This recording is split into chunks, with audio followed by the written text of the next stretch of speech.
بسم اللہ الرحمن الرحیم الحمد للہ رب العالمین والصلاة والسلام علی رسولہ الکریم وعلی آلہ الطیبین الطاہرین المعصومین، اما بعد۔ آج ایک دفعہ پھر ہم پاکستان کی مشہور شخصیت، قاطع ناسبیت و خارجیت، مناظر اسلام حضرت علامہ عبداللہ جروار صاحب کے ساتھ ان کے رہائش گاہ کے قریب بیٹھے ہوئے ہیں۔ آج علامہ صاحب سے ان کے زندگی میں جو ہونے والے واقعات ہیں، یعنی وہ اہل حدیث سے شیعہ کیسے ہوئے اور انہوں نے کون کون سے مناظرے جو ہے وہ اپنے دور میں کیے ہیں، آج ہم علامہ صاحب سے انشاءاللہ اس متعلق کچھ سوالات کریں گے اور آپ سب کے ساتھ شیئر کریں گے۔ تو آتے ہیں قبلہ کی جانب۔ قبلہ، آپ نے اہل حدیث مذہب کب چھوڑا تھا اور آپ نے وہاں پہ کون کون سے علوم حاصل کیے تھے، آپ کے اساتذہ کون تھے، اور اس کے بعد آپ نے وہ مذہب کیوں چھوڑا تھا اور کس کے ساتھ آپ کے مناظرے ہوئے تھے؟ یعنی پہلے آپ کا کس کے ساتھ مناظرہ ہوا، اس کے بعد آپ شیعہ ہوئے، شیعہ ہونے کے بعد آپ نے کون کون سے مناظرے کیے؟ شیعہ ہونے کے بعد جی، اعوذ باللہ من الشیطان الرجیم، بسم اللہ الرحمن الرحیم، الحمدللہ رب العالمین، والصلاة والسلام علی سید الانبیاء والمرسلین وعلی اہل بیتہ الطیبین الطاہرین المعصومین، اما بعد۔ چند احبابوں کا اصرار ہے کہ آپ سابقہ مذہب اہل حدیث کس وجہ سے ترک کیا، کیا وجوہات تھے، ان کے مختصر ان کے رویداد بیان کریں۔ تو اس سلسلے میں 72 میں مناظرہ ہوا تھا حیدرآباد، اس وقت ضلع حیدرآباد، نیو سعید آباد اس میں تحصیل تھی۔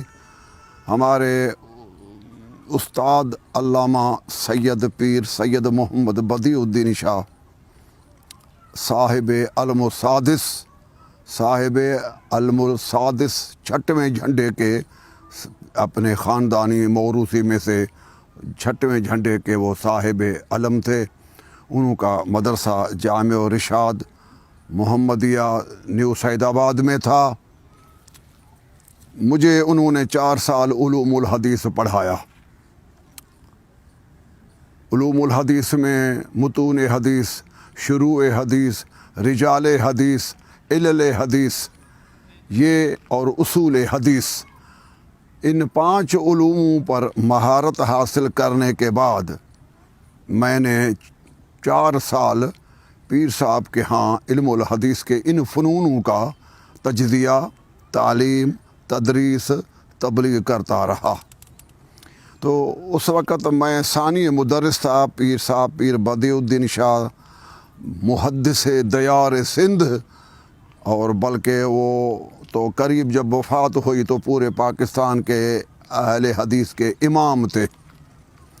تو انہوں کے ہاں میں نے یہ فنون پڑھے، چونکہ انہوں کی بڑی لائبریری تھی، اور یہ 3 بھائی ہیں، پیر وہاب اللہ شاہ، محدث پیر وہاب اللہ شاہ، کچھ اسباق میں نے ان کے پاس بھی پڑھے تھے، اور پیر وہاب اللہ شاہ، پیر محب اللہ شاہ، پیر بدیع الدین شاہ، وہ بیچ والے جو ہیں پیر وہاب اللہ شاہ وہ حنفی تھے، اور محب اللہ شاہ اور سید بدیع الدین شاہ یہ دونوں اہل حدیث تھے۔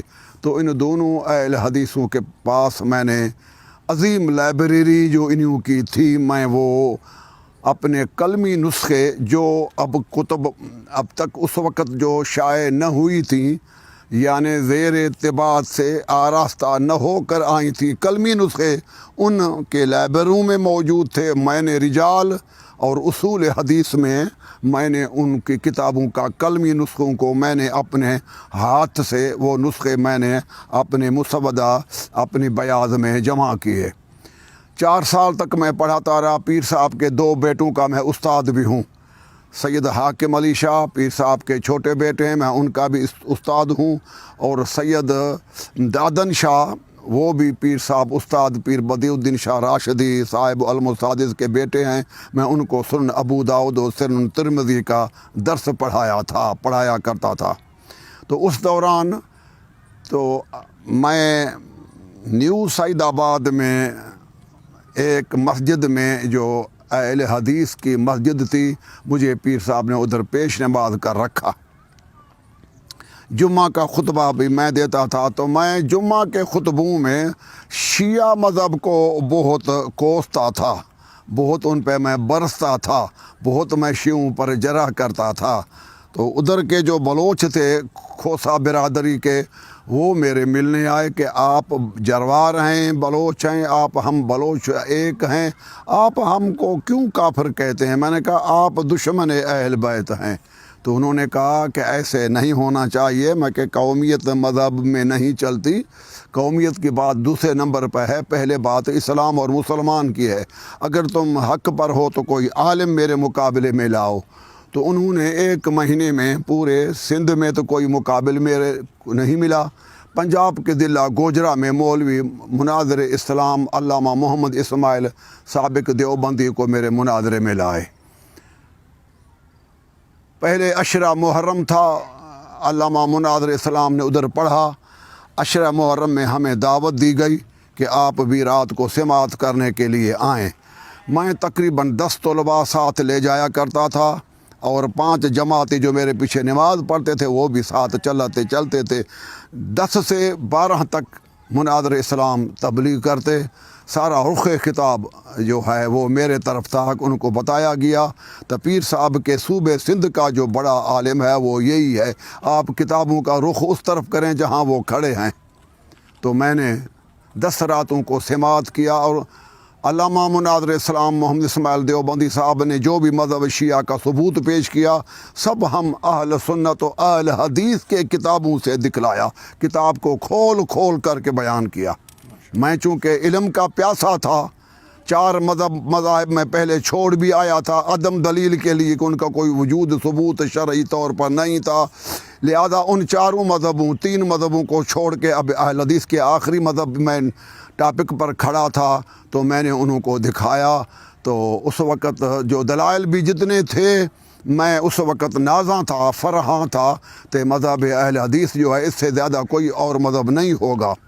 اور موضوع تھا کہ علامہ محمد اسماعیل صاحب کا 10 راتوں میں تشیع پر ثبوت سنی کتب سے، تشیع مذہب اہل بیت کا ثبوت اہل سنت کی کتب سے، خصوصاً اہل حدیث کی کتب سے. تو میں نے 10 راتوں سے پہلے جب 5 مجلسیں سنی تو میرے طلباء اور جماعتیں جا کر رات کو 12 بجے سو جاتے تھے. میں چونکہ اس وقت ینگ تھا، مجھے جنون تھا مذہبی، میں رات کو 12 سے لے کر 2 تک کتابوں کو چیکنگ کرتا. تو آیا شیعہ مناظر نے حوالے صحیح دیے ہیں، کتاب صحیح بتایا، عبارت صحیح پڑھی ہے. تو میں جا کے 5 راتوں تک یہی کام کیا، دلائل کی چیکنگ کی، پوری دیکھ بھال کی. مجھے ایک دلیل بھی ان کی غلط نہیں نکلی. میں متاثر ہو گیا تھا مناظرے سے پہلے کہ افضلیت جو ہے رسول کے بعد وہ آل محمد کی ہے. میں یعنی تفضیلی شیعہ 10 تقاریر سننے سے میں تفضیلی شیعہ ہو گیا تھا، کیونکہ وہ خود انسان اپنے ضمیر کا آواز آتا ہے. جب قرآن میں اہل بیت کا یہ مقام ہے تو پھر وہ بھی تفسیر بھی ہمارے کتب اہل سنت میں ہو. تو میں اعتقاداً تفضیلی شیعہ ہو گیا تھا، جیسے شاہ ولی اللہ تفضیلی شیعہ ہیں، جیسے امام راضی تفضیلی شیعہ ہیں. اس قسم کے اور کافی اکابر ہیں. شاہ ولی اللہ کے جو استاد ہیں سید صدر الدین دہلوی، وہ بھی تفضیلی شیعہ ہیں. بہت سارے تفضیلی شیعہ ہیں. ابو حنیفہ جو امام اعظم ہے وہ خود تفضیلی ہے. امام شافعی جو ان کا امام ہے وہ بھی خود تفضیلی شیعہ ہے. اس طرح احمد بن حنبل تو تفضیلی شیعوں سے بھی بڑھ کر شیعہ ہے. مگر یہ وقت نہیں ہے کہ میں ان کا دلائل پیش کروں. آئندہ انشاءاللہ کسی موقع مناسبت سے میں احمد بن حنبل کو مکمل، ابن تیمیہ کے مرشد کو، امام بخاری کے مرشد کو میں شیعہ ثابت کروں گا. یہ عقائد ہیں امام بخاری کے اور امام بخاری کے مرشد امام بخاری کے استاد احمد بن حنبل کے. بہرحال اس وقت موضوع یہ طے ہوا کہ جب 11واں دن ہوا تو عشرہ مکمل موضوع ہو گیا، مناظرہ ہمارا شروع ہو گیا. اس مناظرے میں ہم نے کیا دکھلانا تھا؟ ہمیں انہوں نے کہا کہ آپ حضرت ابو بکر کا نام قرآن میں دکھلائیں. میں نے کہا کہ میں ابو بکر کا نام قرآن میں دکھلاؤں گا جنون میں، مگر وہ ہمارا جنون تھا، جوانی شباب تھی. اس وقت مجھے انہوں نے کہا کہ اب آپ کا ٹائم پورا ہو گیا ہے، اب ہماری باری ہے. تو کل پاکستان شیعہ مناظر محمد اسماعیل دیوبندی صاحب کا نے قرآن پاک منگوایا، کلام اللہ کھول کے 15واں سپارہ سورہ مریم کی آیت پڑھی. بسم اللہ الرحمن الرحیم. وَجَعَلْنَا لَهُمْ لِسَانَ صِدْقٍ عَلِيًّا. اللہ تعالیٰ نے فرمایا کہ میں نے 1.25 لاکھ انبیاء کے مذاہب کی ترجمان علی ابن ابی طالب کو بنایا ہے. یہاں علی جو ہے یہ ترکیب کے لحاظ سے بھی، عربی عبارت کے لحاظ سے بھی، اور آل محمد کی تفسیر کے مطابق. کیوں کہ مولویوں پر قرآن نازل نہیں ہوا، کسی بھی مذہب کا عالم ہو، عالم پر قرآن نازل نہیں ہوا. قرآن محمد رسول اللہ صلی اللہ علیہ وآلہ وسلم پر نازل ہوا ہے. لہذا رسول اللہ اس آیت کی تفسیر کریں یا رسول پاک صلی اللہ علیہ وسلم جس کو قرآن کا وارث قرار دیں. تو پیغمبر پاک نے قرآن کا وارث علی ابن ابی طالب کو قرار دیا ہے. اس کے لیے کئی حدیثیں صحیح موجود ہیں. مثلا انا مدینۃ العلم و علی بابھا، یہ صحیح سند ہے. بوقت میدان مناظرے میں ثابت کروں گا کہ یہ سند صحیح ہے. کسی بھی محدث کو جرأت نہیں ہوگی کہ اس پر جرح کر سکے. میں علم رجال کے وہی محدث جرح و تعدیل کے اماموں سے ثابت کروں گا کہ یہ حدیث صحیح ہے. اور سندن بھی اور معنوی طور پہ بھی امیر المومنین میں یہ صلاحیت موجود ہے کہ وہ دروازہ علم نبوت کا حامل ہے. چنانچہ علماء سنی محدثین نے اس حدیث کو صحیح مانا، حسن مانا. دوسری حدیث ہے القرآن مع علی و علی مع القرآن. تیسری حدیث ہے کہ ولا تعلموہم فانہم اعلم منکم. اے میرے صحابیوں، تم میرے اہل بیت کو نہ پڑھاؤ، میں نے تم صحابہ سے اہل بیت کو علم قرآن زیادہ پڑھایا ہے.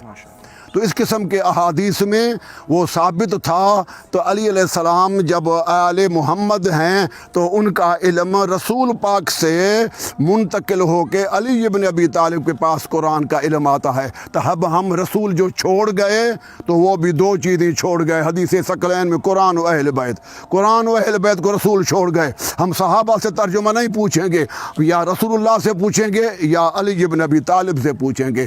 تو اس حدیث ثقلین متواتر ہے، یہ حدیث متواتر ہے. اس حدیث میں پیغمبر نے ساری امت کو قرآن کے سمجھنے کے لیے اہل بیت کے حوالے کیا ہے. اس لیے امام عبد الرؤف مناوی جو شافعی امام ہیں اپنی کتاب فیض القدیر میں لکھتے ہیں وَالصَّحَابَةُ كُلُّهُمْ فِي فَهْمِ الْقُرْآنِ مُحْتَاجُونَ إِلَىٰ عَلِيِّ بْنِ أَبِي طَالِبٍ، کہ تمام صحابہ قرآن کو سمجھنے کے لیے علی کے محتاج ہیں. یہ سنی امام کا قول ہے. لہذا میں نے قرآن پاک کو ترجمے اسی آیت وَجَعَلْنَا لَهُمْ لِسَانَ صِدْقٍ عَلِيًّا کا ترجمہ علی علیہ السلام سے پوچھا گیا تو آپ نے فرمایا وہ میں ہوں. امام سجاد نے فرمایا میرے دادا علی ہیں. حسن حسین نے فرمایا اس آیت میں جو لفظ علی ہے یہ ہمارا دادا، ہمارا بابا علی ابن ابی طالب ہے. جب قرآن رسول نے علی اور اہل بیت کے حوالے کیا تفہیم کے لحاظ سے تو ہم صحابیوں سے کیوں پوچھیں کہ آیت کے معنی کیا ہے، یہ آیت کا شان نزول کیا ہے؟ نہیں، ہم صرف رسول اللہ سے پوچھیں گے تفہیم قرآن، تفسیر قرآن، اور دوسرے نمبر پر اہل بیت رسول سے پوچھیں گے. تو جناب علامہ محمد اسماعیل صاحب مناظر اسلام نے قرآن کے سورہ مریم سے علی ابن ابی طالب کا نام دکھلا دیا. تو میں نے اسٹیج پر چڑھ کے اعلان کر دیا کہ لا الہ الا اللہ محمد رسول اللہ علی ولی اللہ. میں نے مذہب اہل حدیث اختیار کیا اور اہل حدیث مذہب کو چھوڑ کے شیعہ مذہب کا میں نے کلمہ پڑھا. وہی کلمہ جو ہمارے اہل حدیث کے کتابوں میں موجود تھا اب بھی موجود ہے، جسے کہ امام احمد بن حنبل بخاری کا استاد ہے. اس کی کتاب فضائل صحابہ آئی ہوئی ہے. فضائل صحابہ میں علی ولی اللہ موجود ہے، اور پھر فرائض السمتین میں موجود ہے، در منصور میں موجود ہے، ریاض النظرہ میں موجود ہے. کئی سندوں کے ساتھ جب اہل حدیث کے کتابوں میں رسول پاک نے کلمے میں ہمیں علی ولی اللہ دے دیا تو ثابت ہو گیا کہ کلمے میں علی ولی اللہ پڑھنا جائز ہے. اس لیے میں شیعت قبول کر دی۔ شیعت کی معنی ہی وہی ہے جو قرآن نے ہمیں مودت آل محمد مانگی ہے کہ رسول کے بعد اہل بیت سے محبت کرو۔ اہل بیت کی محبت کرنے سے آدمی شیعت کے پہلے سیڑھی پر قدم رکھ جاتا ہے۔ چنانچہ فتح الباری میں خاتم الحفاظ ابن حجر عسقلانی نے کہا ہے کہ وہ تشیع ہوا محبت علی۔ فتح الباری میں ہے کہ شیعت فقط نام ہی محبت اہل بیت کا ہے۔ جب اللہ نے قرآن میں محبت اہل بیت کو واجب قرار دیا ہے، تمہارے امام شافعی کیا کہتے ہیں؟ کفاکم یا اہل البیت فخراً، اے رسول کے اہل بیت ہو، تم اہل بیت کے لیے یہ فخر کافی ہے کہ اللہ نے محبت اہل بیت قرآن میں فرض کی ہے۔ محبتکم فرض من اللہ فی القرآن، امام شافعی فرماتے ہیں اللہ تعالیٰ نے تو اہل بیت کی محبت کو قرآن میں فرض کیا ہے۔ اور محبوب سبحانی، غوث سمدانی، قطب ربانی، عارف حق لاثانی، حضرت شیخ عبد القادر جیلانی سے پوچھا جاتا ہے کہ قبلہ مرشد و پیران پیر آپ بتائیں کہ شیعہ کو شیعہ کیوں کہا جاتا ہے؟ تو پیران پیر بول پڑے، کہتے ہیں کہ ان کو شیعہ کیوں کہا گیا؟ انہا تشیعت، انہم تشیعت علی ابن ابی طالب، انہوں کو شیعہ صرف اس بات نے بنایا ہے کہ یہ محمد مصطفیٰ کے بعد سوائے علی کے اور کسی کی پیروی نہیں کرتے۔ جب قرآن کی آیت کے تحت آیت مودت فی القربہ والی آیت کے تحت ہم محبت اہل بیت اپنے اوپر فرض کی، رسول نے ہمیں فتویٰ دی، پیغمبر نے فرمایا من احب اہل بیتی فہو من شیعتی، الکامل ابن عدی، تاریخ بغداد، کنز العمال، ان چاروں کتابوں میں ہے۔ رسول پاک نے فرمایا جس نے میرے اہل بیت سے محبت کی وہ میرا شیعہ ہے۔ جب ہم اہل بیت کی محبت آیت قرآن کے تحت کرتے ہیں، مگر رسول ہمیں لقب دیتے ہیں کہ اب تم میرے شیعہ ہو، اب تم میرے اہل بیت کے شیعہ ہو، اس لیے کہ شیعت نام ہی محبت علی کا ہے۔ اس لیے میں نے مذہب اہل حدیث چھوڑ کے مذہب اہل بیت، مذہب شیعہ قبول کیا۔ ماشاءاللہ۔ اچھا، اس کے بعد کچھ دوستان یہ اعتراض کرتے ہیں کہ آپ کا سپاہ صحابہ کے مولوی علی شیر حیدری کے ساتھ علی ولی اللہ یعنی کلمے میں اس پہ مناظرہ ہوا تھا، وہ آپ شیعہ نے ہار دیا تھا، اس میں آپ نے شکست کھا لی تھی، اور آپ کے مناظر علامہ جروار صاحب جو ہے وہ علی ولی اللہ نہیں دکھا سکے تھے علامہ علی شیر حیدری صاحب کو۔ یہ بات تو دیکھنے کی ہے، یہ تو دیکھنے کی بات ہے نا، اس میں قانون کا کیا تعلق، سننے سنانے کا کیا مسئلہ، یہ تو دیکھنے کی بات ہے۔ آؤ، ویڈیو موجود ہے، ویڈیو میں جو ان نے اپنے مرضی سے کتاب مانگی تھی، میں نے وہی کتاب پیش کی جس کا نام فراد السمتین تھا۔ وہ اس کتاب پڑھ کے وہ بیچارہ ہو گئے۔ کہہ رہا تھا وہ اس میں صرف میں نے کہا تھا، نہیں، یہ صرف کا لفظ نہیں ہے۔ ابھی ویڈیو اصل ہمارے پاس موجود ہے، اصل ویڈیو سید مرحوم خادم علی شاہ کوٹائی سید کے پاس، ان کے بیٹے سید امان اللہ شاہ صاحب آج زندہ ہیں، ان کے پاس اصل لفظ موجود ہے، تو اس میں کوئی اصلی بات نہیں ہے، یہ بعد کا اضافی لفظ ہے۔ جب اس نے کتاب میں دیکھا تو بدر الدین جو بڑا مولوی تھا خیر پور ضلع کا، 400 مدارس میں اس پڑھاتا تھا، اس نے بھی دیکھا کہ ہاں لکھا ہے مگر 4 شرط ہیں، لکھا ہے علی ولی اللہ۔ تو ہمارے صدر تھے مناظرے، انہوں نے کہا بھائی شرط لاکھ ہوں، علی ولی اللہ تو ہے جہاں وہ ہے۔ جب علی ولی اللہ تیرے کتاب میں لکھا ہوا ہے 4 شرط ہوں 8 ہوں، ہم بھی کہتے ہیں تو اچھی بات ہے کہ شرط ہو، مومن ہو، پاک ہو، صاف ہو، جھوٹ نہ بولنے والا ہو، وعدے کا وفا کرنے والا ہو، دیندار ہو، یہ شرط ہم بھی مانتے ہیں۔ شرطوں پہ بحث نہیں ہے، بحث ہے لفظ علی ولی اللہ پر۔ وہ اس میں جو عبارت لکھی ہوئی تھی من اراد فی دخول هذه الابواب الثمانیہ، وہ آپ کہہ رہے ہیں کہ وہ شرائط ہے۔ اچھا، یہ کہہ رہے تھے موضوع میں یہ تھا کہ آپ دکھائیں گے کہ رسول معظم نے کسی کو مسلمان کرتے ہوئے پڑھایا؟ نہیں کرتا نہیں، ہمارے پاس وہ تحریر موجود ہے۔ یہ موضوع نہیں تھا؟ ہاں نہیں یار، یہ جھوٹ ہے، بات کو ہلکا کرنے کے لیے کلمے میں دکھانا ہے، بس دکھانا ہے رسول پاک کی زبان سے۔ یہ بات غلط ہے، رسول جب کسی کو پکڑ لے اس وقت پڑھائے، یہ رسول کی عزت ہے۔ پیغمبر جب بھی بولے وہ صاحب وحی ہے، ماشاءاللہ۔ یہ پیغمبر کی توہین ہے کہ کسی ہندو کو پڑھائے تو پھر محمد کو مانیں گے؟ اور جب تک کسی ہندو سے بات نہ کرے تو ہم رسول کا قول ہمارے لیے حجت نہیں ہے. یہ توہین رسالت ہے, یہ توہین رسالت ہے, یہ سوال ہی باطل ہے. پیغمبر کی زبان سے سنی کتابوں میں ثابت کرنا میرا کام تھا, میں نے ثابت کر دیا. دنیا نے دیکھا ویڈیو میں تو وہ آخر جب ریٹن میں شکست لکھنی تھی کہ ہم شکست کھا گئے, اس کی بجائے وہ دروازوں سے نکل گئے کہ ہمیں حاجت قضائی ہے, ہمیں پیشاب کی ضرورت ہے. کوئی کس لیٹرن میں چلا گیا, کوئی کسی واش روم میں چلے گئے. ہمیں پتہ تب چلا جب سارے پیجاروں میں چڑھ کے روانہ ہو گئے راہ فرار اختیار کر. بہت شکریہ آقا, بہت شکریہ. آخر دعوانا ان الحمد للہ رب العالمین.